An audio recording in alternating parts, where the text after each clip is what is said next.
want you to walk into my home, which to me is my restaurant, right?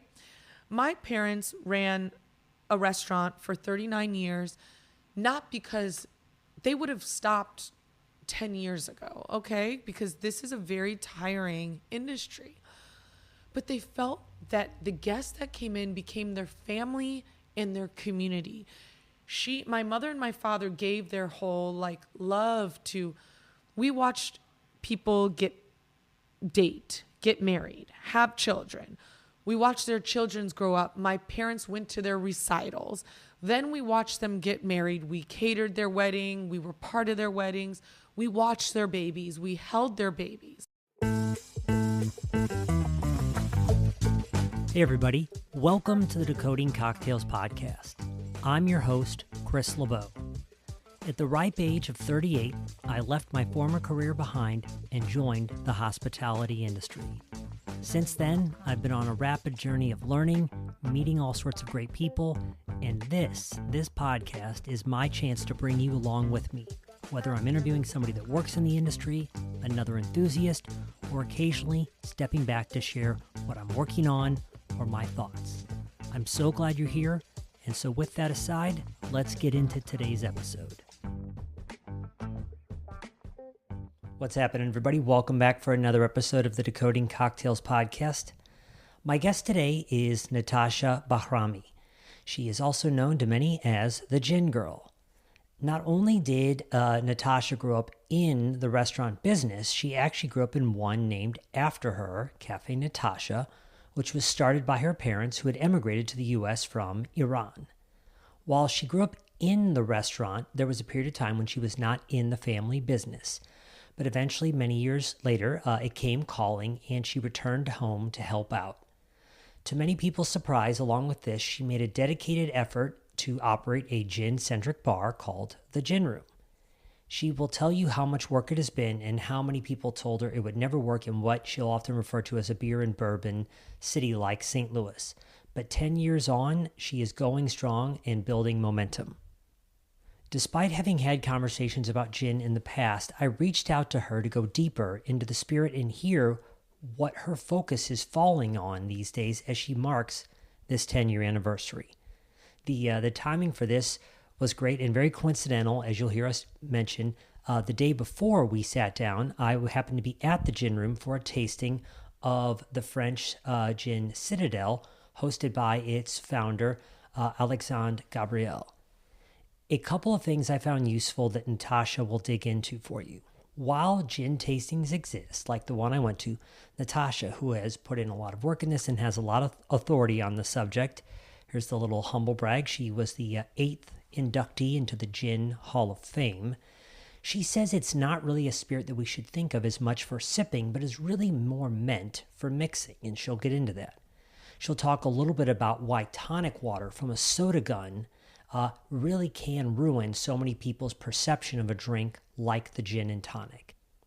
We talk about the dirty martini, her love for it, and how if you're someone who likes theirs filthy, aka heavy on the brine, how you might think about making one with a little less brine that is still really freaking delicious. We also talk about, as you heard near the top of the show, about something near and dear to her heart and heritage, So Frais, So Fresh, which is a Middle Eastern hospitality movement she helped found. No matter where you're listening, Natasha has a few thoughts on what to do if you have more questions on gin, and there will be links for all this in the show notes.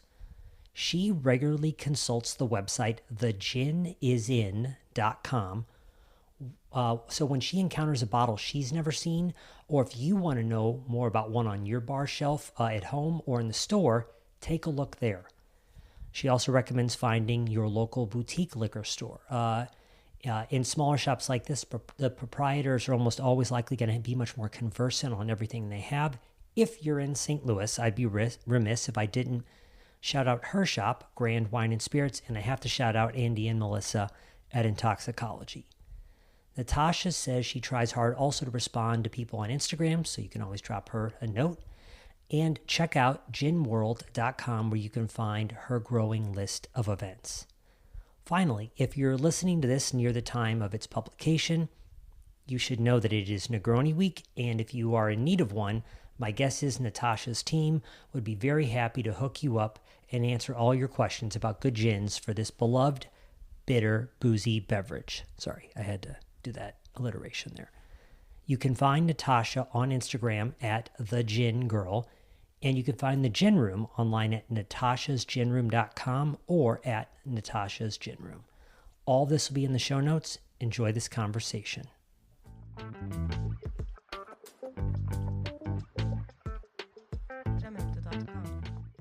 Well, I mean, it's kind of crazy because we came into this year, actually last year, so think we're starting to celebrate our 10-year anniversary, but it's like, holy shit, you know?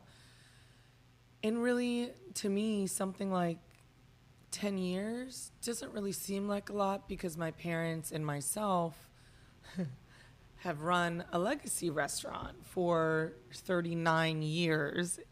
40 years is a long time, right? So the Gin Room opened in 2013 at the 30-year mark of Cafe Natasha. Yeah. So I had a 30-year-old restaurant and I was starting something new. And I think that's really what sets the magic, because I was living in DC, doing fine. I finished my master's degree, doing separate work that had nothing to do with restaurants. I was in foreign policy and sanctions. Yet my heart had gotten caught in this closing Cafe Natasha Del Mar, broke my entire heart, and I realized I was fully in love with the hospitality industry. And when I was in DC doing fine by myself, my heart just ached for the industry. And that's the crazy part. You're either fully in this or it'll eat you alive. Yeah. And I still find a lot of joy into this. We were just talking that this is like our 7th event this week. And though we're exhausted, we're also joyful because we got to touch so many people and influence so many people. And that's what's so important about what we're doing at the Gin Room that we opened in 2013. Not only did everyone say that nobody drinks gin, I'm not saying they were wrong. They're not wrong. They also said that nobody drinks gin in the beer and bourbon town of the Midwest. So none of the things they said were wrong, but my motivation and inspiration. And so I had to build a demographic base.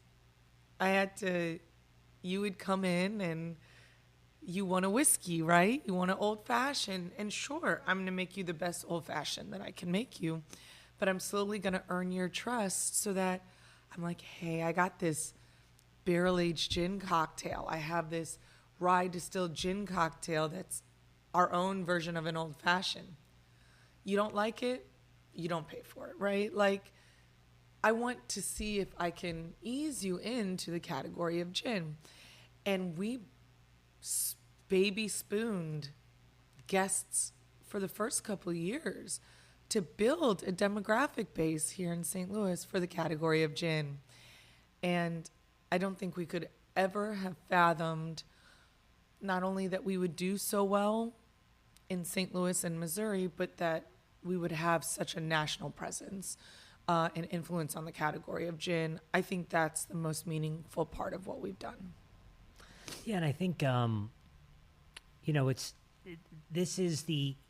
are living it, but this is how movements or things start, right? Like, there are the reflexive, easy parts of, like, and again, building a whiskey brand isn't necessarily easy. It's just people are more obviously overtly seeking it. But, and so, like, again, you can use terms in business like blue ocean or uncrowded space. The problem is like when Starbucks was building their coffee empire, nobody was asking for specialty coffee. You have to create a demand, a feeling.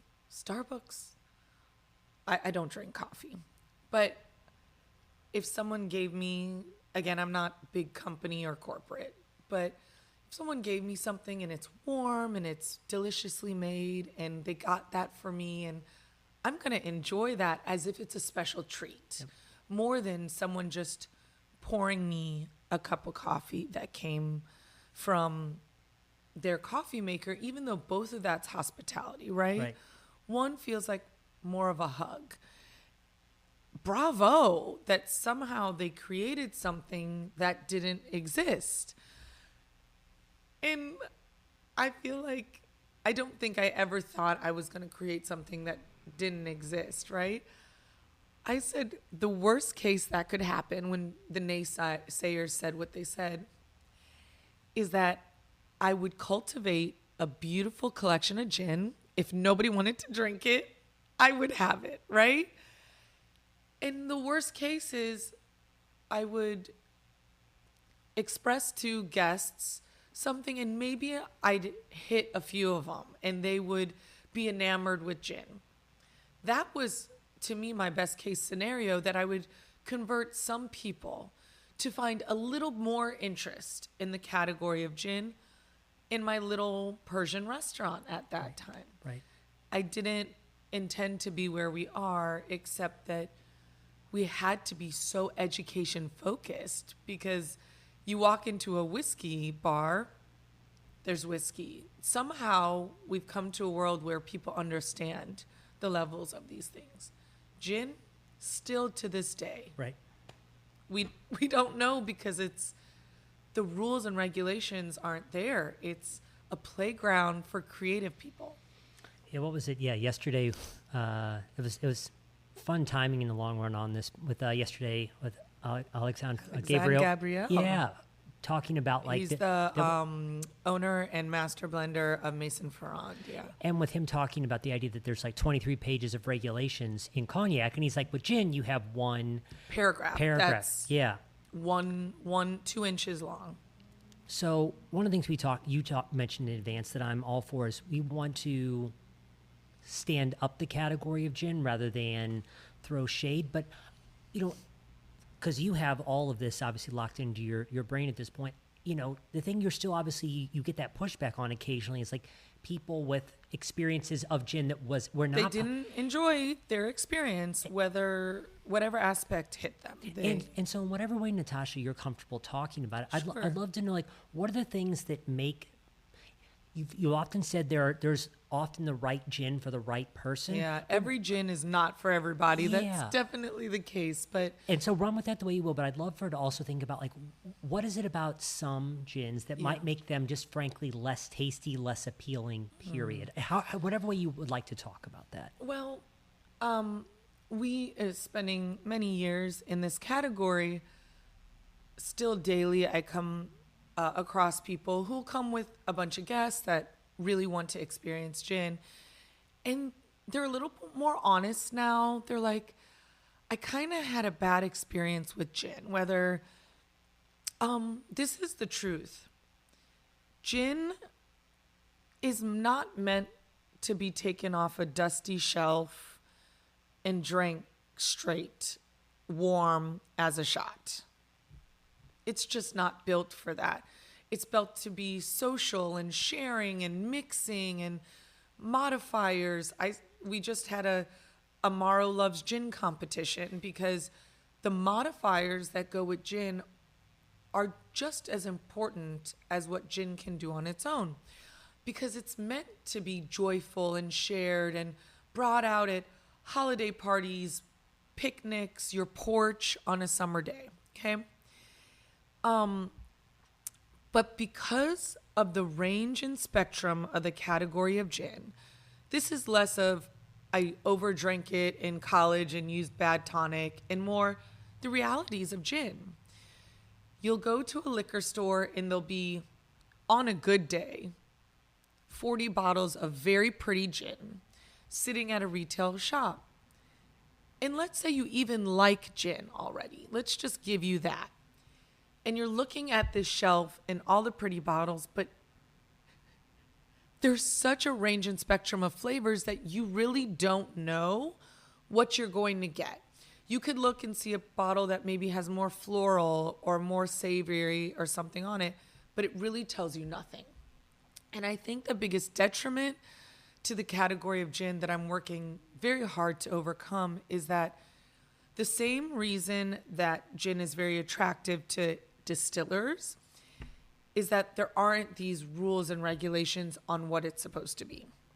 Thus, if we did a blind tasting, which I often do, I could show you a gin that you might think tastes almost like an agave or a tequila to the other side of a range that has such barrel-aged notes that you could confuse it for a whiskey. And on that same spectrum, there could be like running through a forest with your mouth open to extremely floral. You take an extremely floral gin, which could be excellent in a gimlet or a Tom Collins, which are very simple cocktails. You put that extremely floral gin in a dirty martini and you ruin the whole thing. That could take you, and that could be the best gin, right? But used in the wrong way can take you away from your enjoyment of that. And that's something we as bartenders battle on a regular basis. You could go home and you can take the same ingredients and you can try to make a cocktail at home. But there's a magic from a bartender making something for you that is customized to you. And that's going back to it. The same thing that makes gin amazing, its range and spectrum, is the same thing that's its detriment. So I'm working hard to facilitate that, and that would be another 2-hour segment to describe that, so I won't. But really being able to maybe even push distillers and gin makers to utilize their websites or this amazing QR code that came out of like COVID, right? Stick that on your bottle, right? Let them go to your website that says botanicals, that says flavor profiles or a flavor wheel, that they can kind of be like, oh, this is a flavor profile that I'm looking for and I enjoy.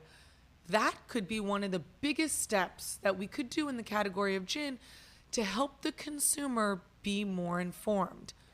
Whiskey, they'll hide some things, but they'll tell you everything, whether it's true or not. They're going to put that out. They're going to tell you every story they want to tell you, right? We need, as the category of gin, need to be more transparent about what we're using so that guests can be excited for that gin based on the flavor profiles. And I think if we start overcoming that, we're going to overcome some of the barriers of jumping into the category of gin. You know, one of the things, it's interesting with the arc of people who enjoy cocktails these days or spirits, that sometimes when I'm in like a bar, I think about like menus, for example, and I don't know what your take on this would be, but I think that in the most dignified or polite way possible, like we need to play to a lower common denominator of knowledge sometimes, because people are very, you list Contrado, bitter on something. Some people aren't going to know that that's analogous to Campari, right? What is that? And Right. so, yeah, I think that the more that we guide people along and have more information for people who want it, but to be like, gonna go well in this, not so well in this. And sometimes, obviously, the distillers, they're more distillers than mixologists themselves, but I think those things of more this, less that, or flavor profiles and like what that might mean for drinks. Bitter levels. Yeah. Like just in general. Exactly. That's what came out of the pandemic. We as consumers became so much more knowledgeable because we were reading everything. We had time for hobbies. We became a consumer demographic base, whether it's cars or how to build a garden or whatever we got into. We became more interested in being very nerdy about things. So let's cater to that. The United States, and I'm going to focus on the United States because some of the rest of the world drinks a lot more gin than us. To be factual, the United States consumes gin, purchasing and selling is under 3% market share of all of the spirits market. Yet we're daily falling more and more in love with the category of gin. But we have I think it goes back to when we started and it says, great, the market share for gin in the United States is under 3%. Great.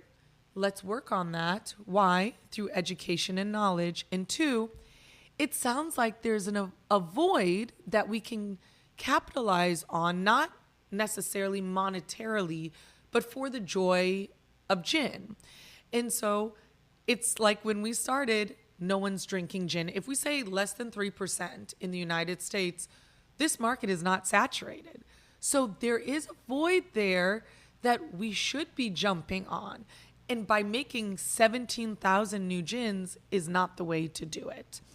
But if those gins start really creating transparency on what they're doing and a way to communicate that, I think that we can start a massive movement in the United States, whereas London and the United Kingdom right now is oversaturated on the category of gin.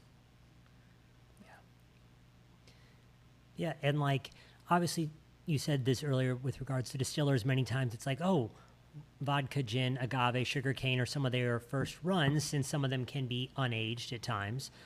Obviously, can-aged gins as well.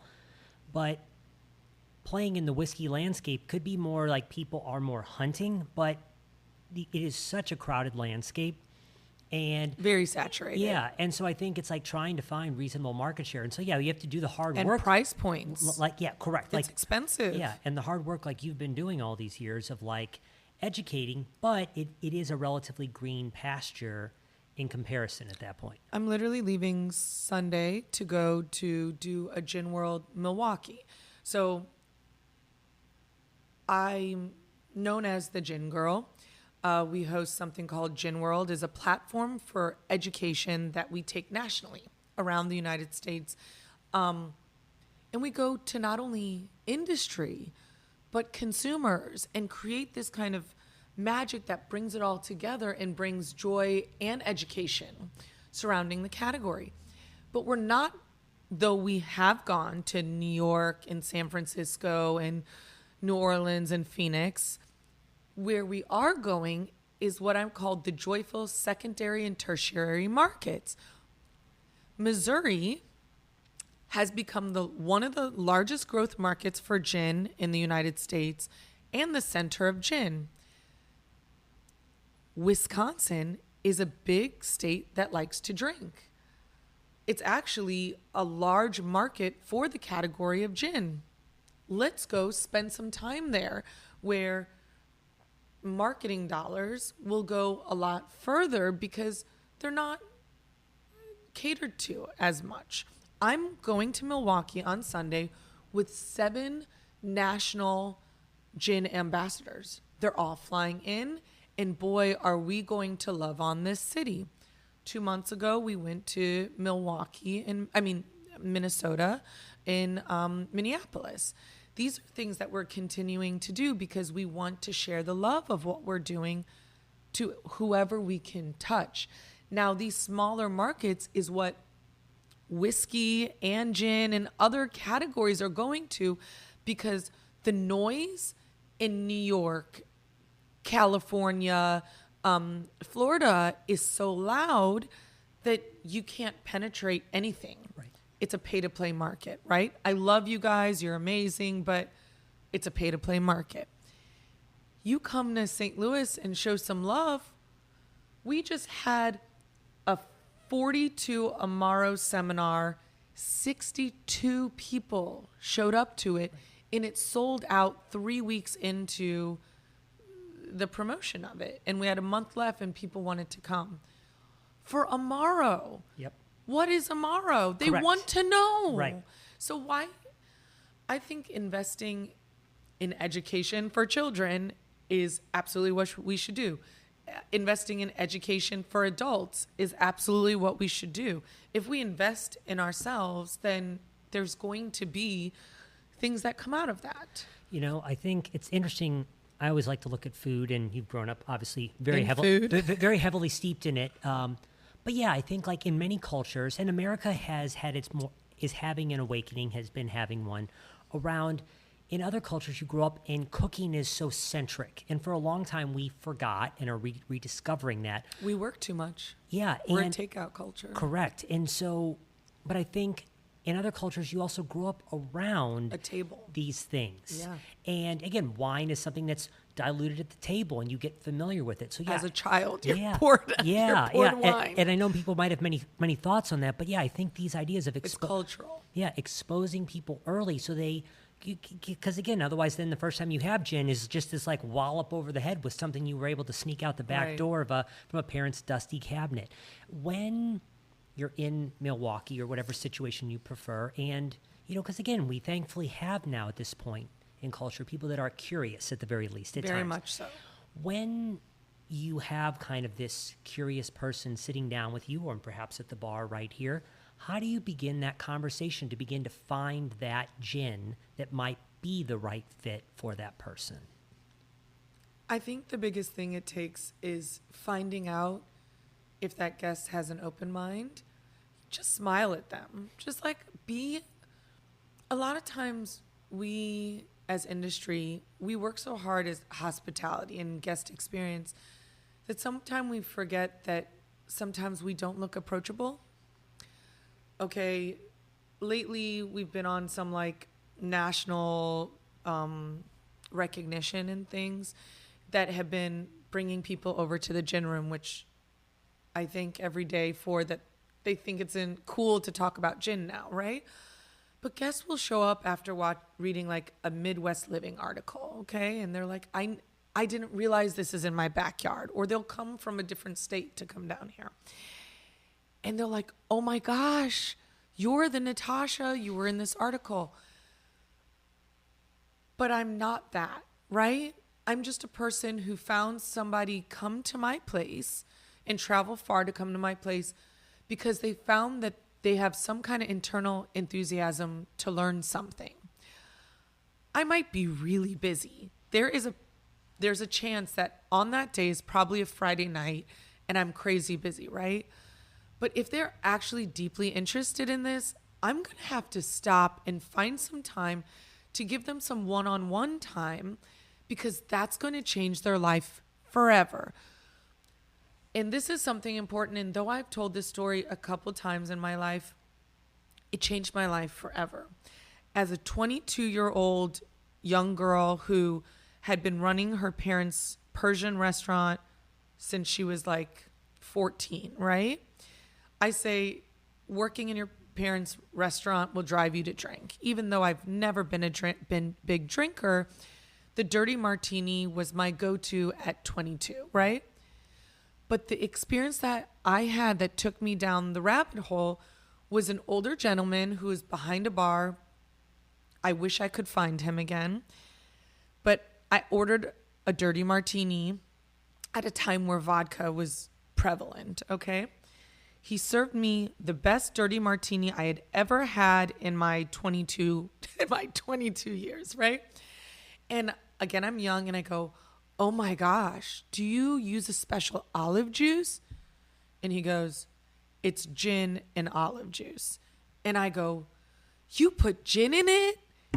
And at this point, he just walks away because he's not tolerating whatever goofiness this young person at his bar is doing, right?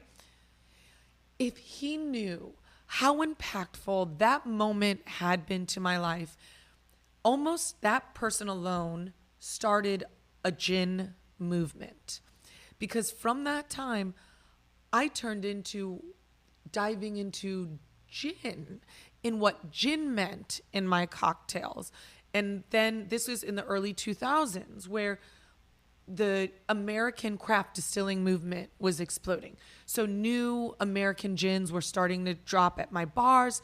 And I found a gin called Knickerbocker out of Michigan that I fell deeply in love with. This is before the gin room, many, many years before the gin room. And I would literally go to each table with a bottle of this gin I fell in love with and be like, you got to taste this. No monetary anything. I was just excited about something. It was my hobby.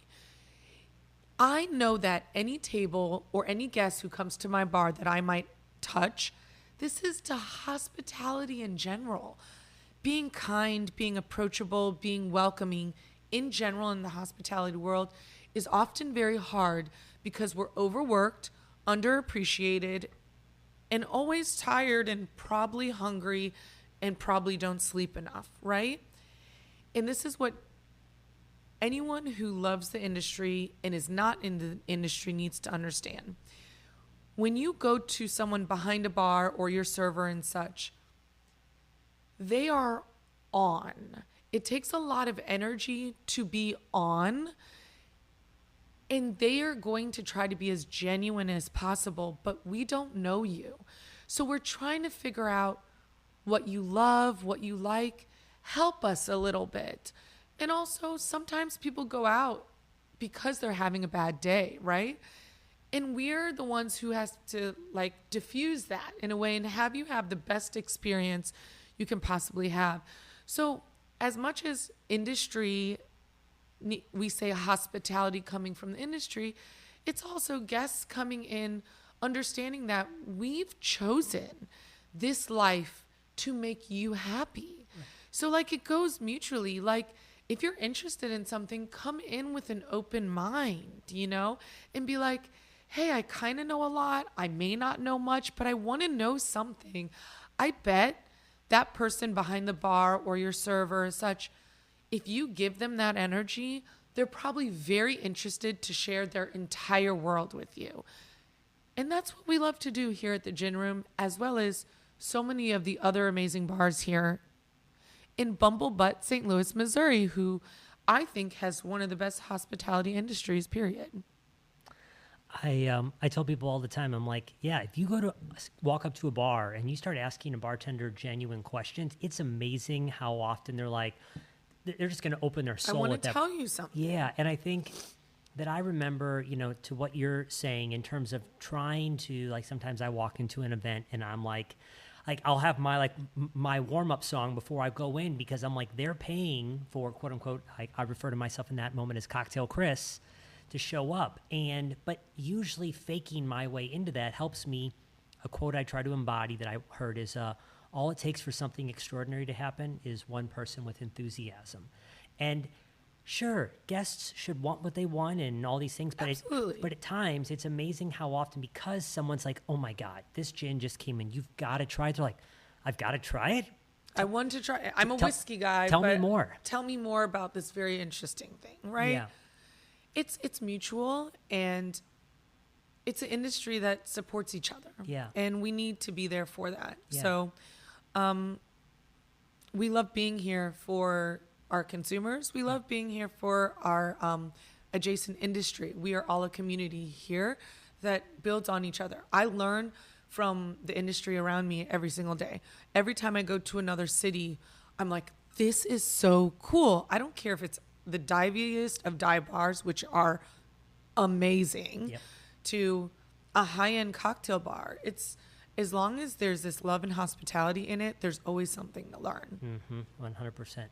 So going to the Dirty Martini in whatever way, again, you want to talk about it, you know, I mean, you know even better than me, but it's a very popular serve, you know, in terms of people asking for them. And at times people know what they want. But one of the things I remember reading in this article by always a little bit crotchety bartender Phil Ward talking about someone ordering a Dirty Martini and him, you know, basically trying to prove a point to himself.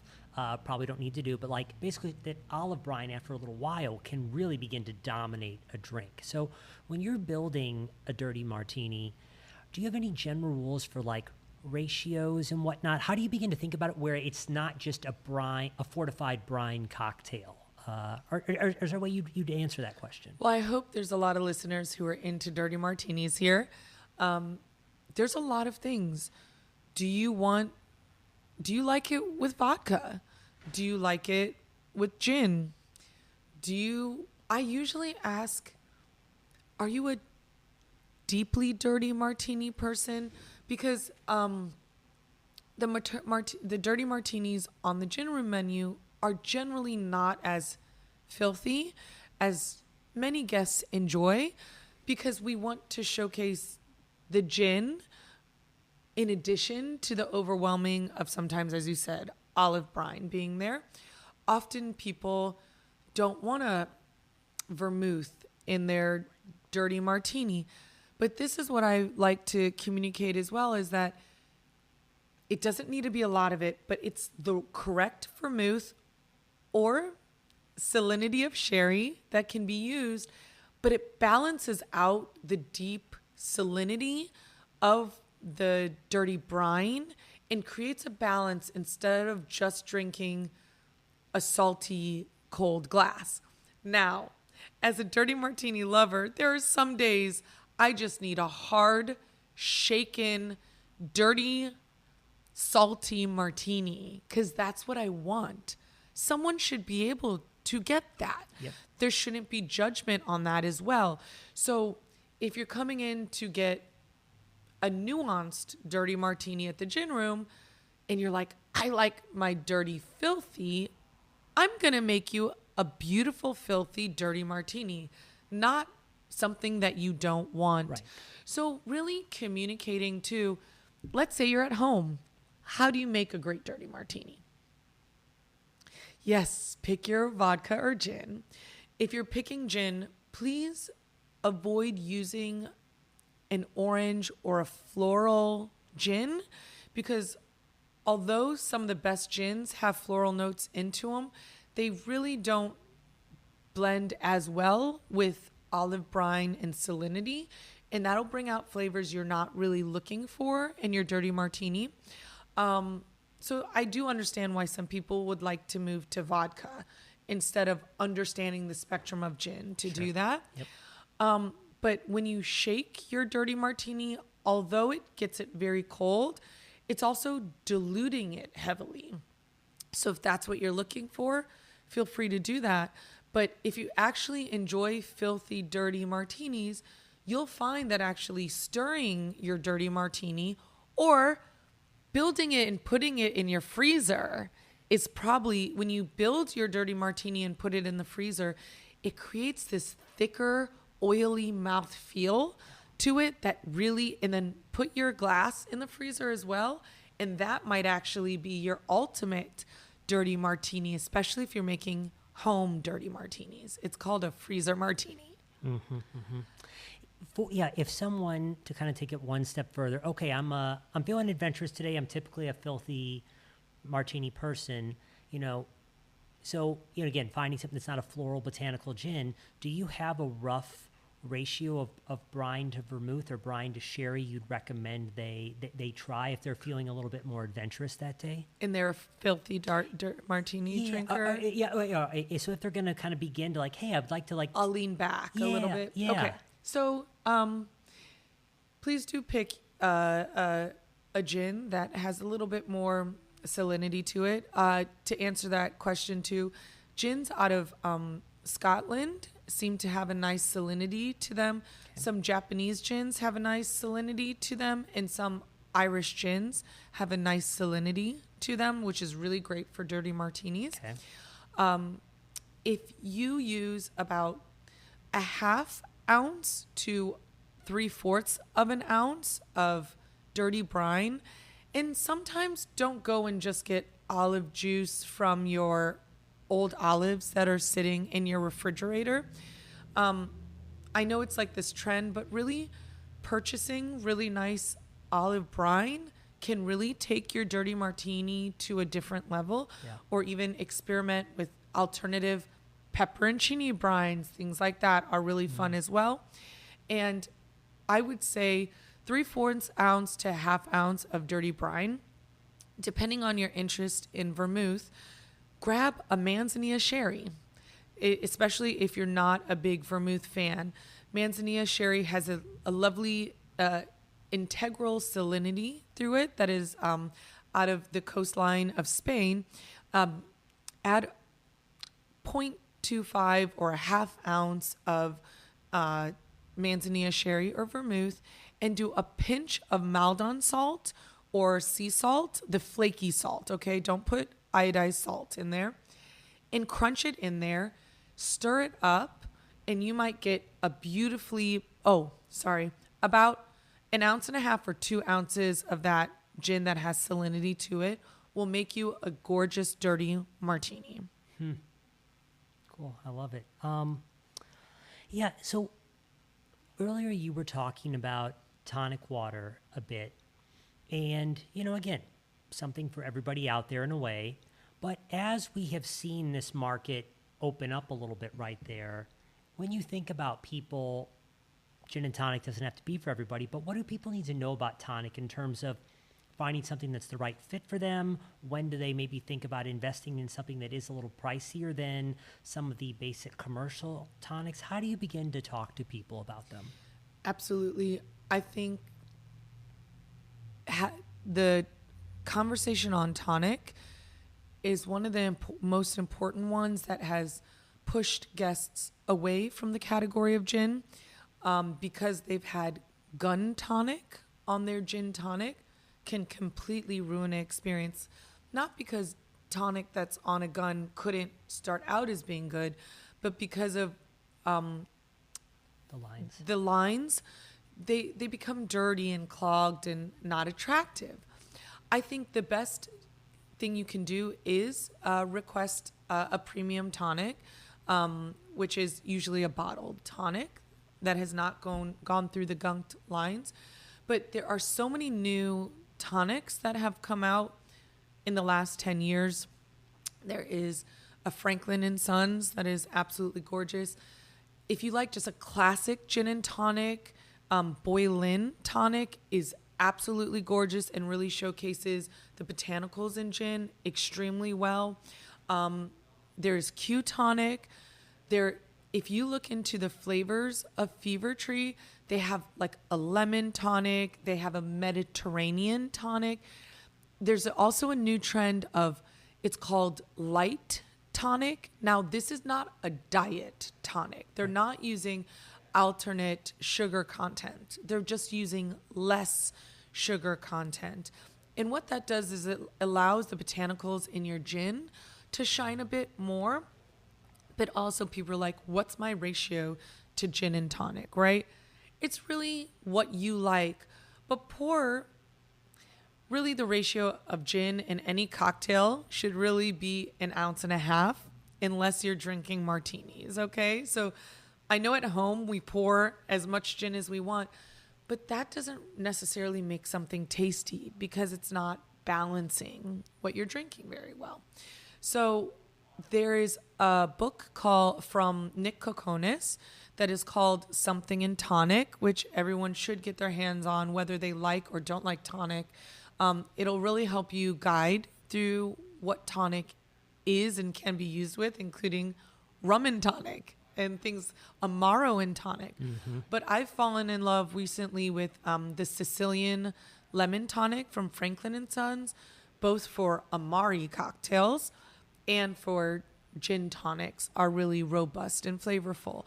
But really understanding that it is worth going and getting a premium tonic because that can be the biggest effect on your love of gin. Mm-hmm. So at this point, 10 years into the gin room, which is nothing compared to 40 years of, running a restaurant, for you, is kind of your focus right now on kind of slowly building the bubble outside of St. Louis? I mean, obviously you're running nonstop, but how are you thinking about and trying to spend your time and precious thought energy these days? It's been really exciting, especially going through this. Just this week has been a perfect example of what we're trying to do. In this last week, we've had 5 to 7 events in St. Louis, Missouri, right? Because this will always be my love and target market because I think we have the most engaged demographic base that continually wants to learn and are constantly pushing themselves, right? Mm-hmm. We have something called Gin Club here that they're consumers that wanted to create a club where they could create something in education that was a bit more approachable than necessarily the industry seminars that we're not necessarily talking about the basics. And consumers need to know the basics before the big conversations, right? And they ask all the right questions to my distillers, my makers, that my makers look at them and they're like, wow, what a thoughtful question that no one has really asked me. But at the same time, I leave to go to another city in the next week. So this year, being our 10-year anniversary of the gin room, we've expanded the most around the United States that we have ever done. But this year was a test market where I hit many national markets this year, but my goal has changed. Although the gin room will always in St. Louis will always be my focus and my baby, at year 10 now, I've changed my focus of what the Gin Girl is doing. And we are now joyfully attacking the market share for gin in the United States. So my focus will be turning more importantly nationally and working with my core brands nationally, from distributors, from grassroots up to top down, to really penetrate the understanding and the interest in the category of gin nationally. Yeah. We are working to move that, steer the actual numbers in market share for gin in the United States. And if we're talking about 1% change in the market share for gin, we're talking about hundreds of millions. That is 1% change. Right.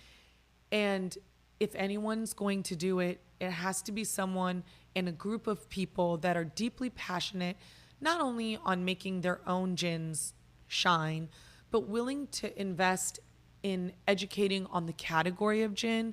Because if people don't understand and keep hitting these obstacles that I don't like gin because I've had said experience, then we're never going to overcome the obstacles that we have. And we found a core group of portfolios that are willing to invest in the United States, in the category of gin in the United States. So that's where we're personally moving towards, which means I will be able, and my team will be able to touch much more of the consumers and the industry in the United States. So we're coming to a city near you. Yeah, and I mean, to your point, one, attacking the lovely second and third tier cities, which I love being a part of one. And yeah, I think this is how markets change over time. Is one taste at a time, but also thoughtfully done by people who care to listen to what.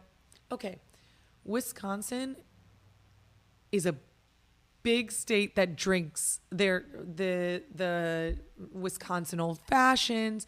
They're the biggest depleters of brandy in the United States, but they drink differently, right? Yep. I'm not trying to go in there and tell them what to do. I'm trying to go and embrace their culture and see why they're drinking a lot of gin, how that's happening, and seeing how we can come together to fall in love, and which parts of gin do they fall in love with, right? Yeah. So really learning a city. I had to learn St. Louis. I had to learn what makes them tick. And that takes an investment of time and love into the people who are involved. Yeah. So I have one other question, and we can always, if there's any other little projects or things you want to talk about, but something that came to me this morning, thinking about one of the topics you've been pushing recently, I was like, this would be a great time to talk about briefly. Can you talk to us about what Middle Eastern hospitality is? Because I know you've made the push this year at Tales and Bar Convent Brooklyn on these things, but yes. Tell us a little bit about this push you're making right now. It is crazy because I am Persian, and it's crazy because my parents, who were immigrants who came to the United States, my mother is a nurse and my father is a geologist. They both have basically master's degrees in what they're doing, and they were doing something completely different before they opened a restaurant in 1983 in St. Louis. But what I've learned so deeply from them, and being that Middle Eastern cultural hospitality, it's something that's so deeply ingrained into who we are that it's funny, right?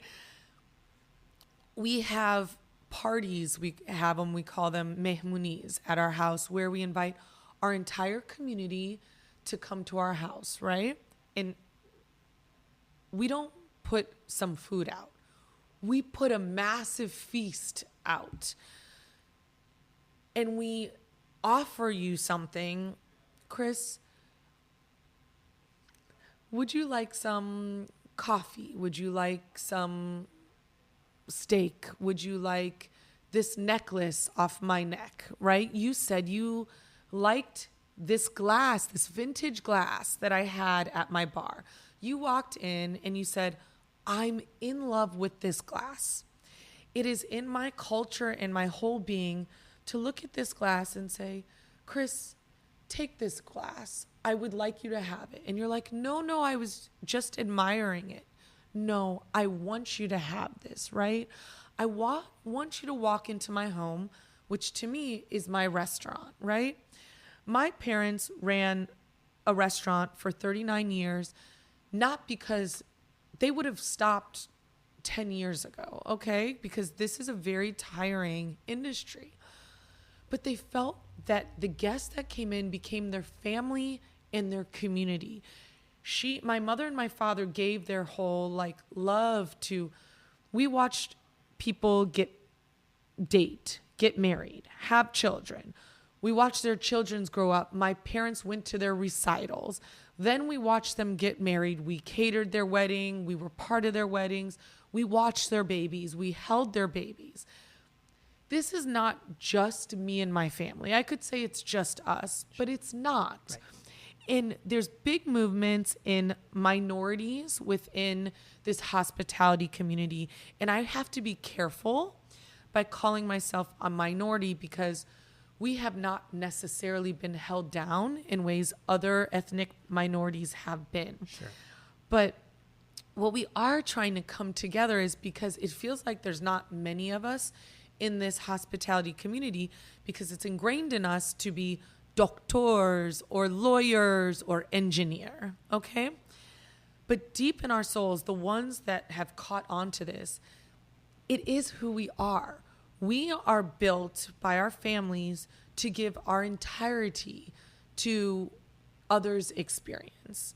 And isn't that what the hospitality community is? So we've been now going around. We had a magnificent seminar at Bar Convent Brooklyn with my counterparts. We were discussing that hospitality is so ingrained into the Arabic, the Persian, the Middle Eastern culture that we do this innately, right?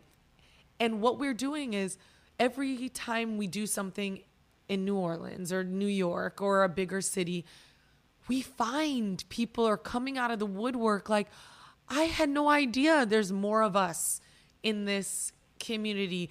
And they're the sweetest people because to give yourself to the hospitality industry, you have to be willing to give so much of who you are. Right.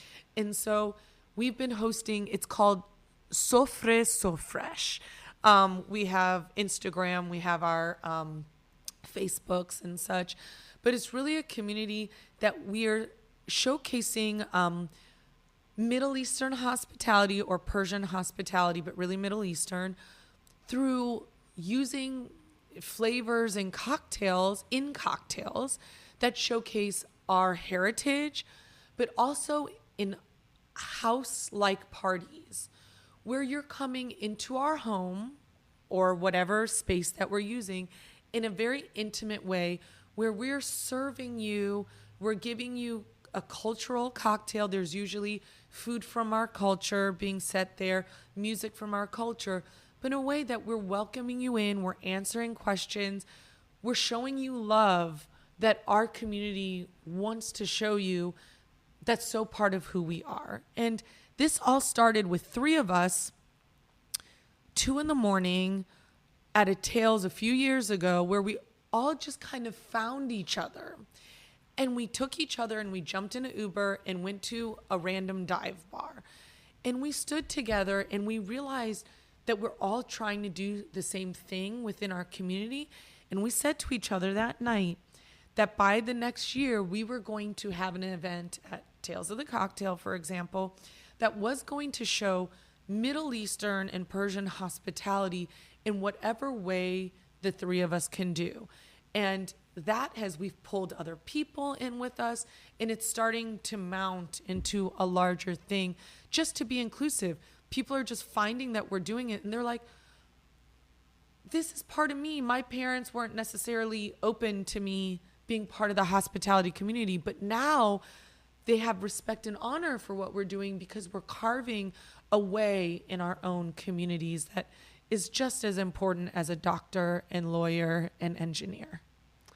During BCB, I was actually ended up staying in my Airbnb. My host was Persian, and I was telling him actually about your talk, and he was so enthralled, and we showed him the language that you guys were using, and he goes, this seems like it is so well thought out, because also, again, squaring for some people in that corner of the world, and again, I know as part of your guys' conversation, how do we talk about, alcohol and whatnot in regard to this? Exactly, because it's a culture that currently it is illegal for alcohol in our country, but it wasn't always that way. And 100%. That's why we've been teaching a lot about the history of, and that's our country, right? But in the Middle East in general, there is alcohol, and there's a lot of Middle Eastern countries that are creating some of the best wines or alcohols and bars in the world, right? Yeah.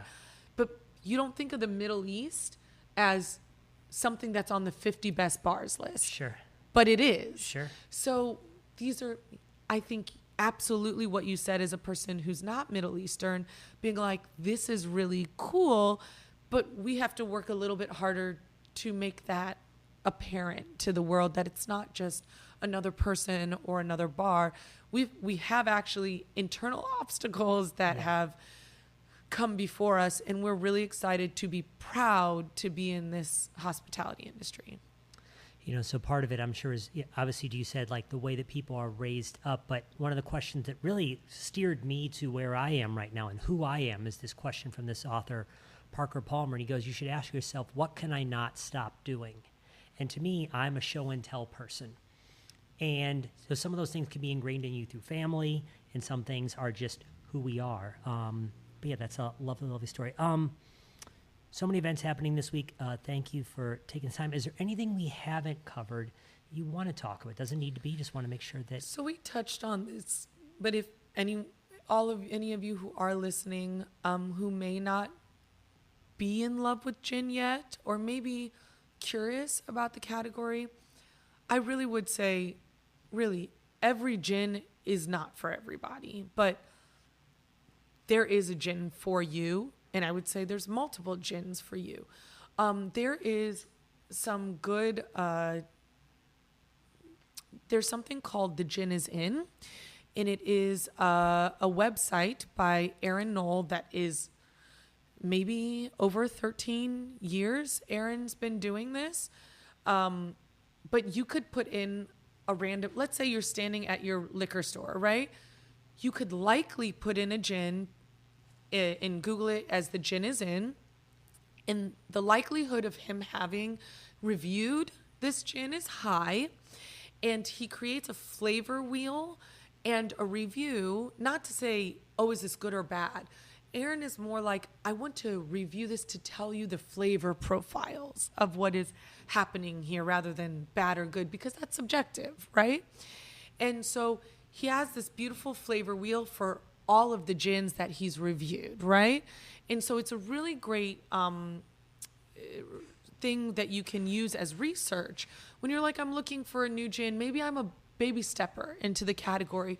That's a really great way to kind of I'll be in Spain and I'll see a gin that I've never seen before. The first thing I'll do is I'll check The Gin Is In to see if Aaron's reviewed it, to see, I like gins with salinity to them. Some people like floral, I want to check if he's maybe done a review where I'm not just looking at a bottle that has no information on it. Right. So we're working harder to create avenues with information like this. And maybe you're in Seattle, Washington, maybe you're in Florida. But I think the biggest people that could help you is maybe your local boutique liquor store, and the people who run that is probably one of your best.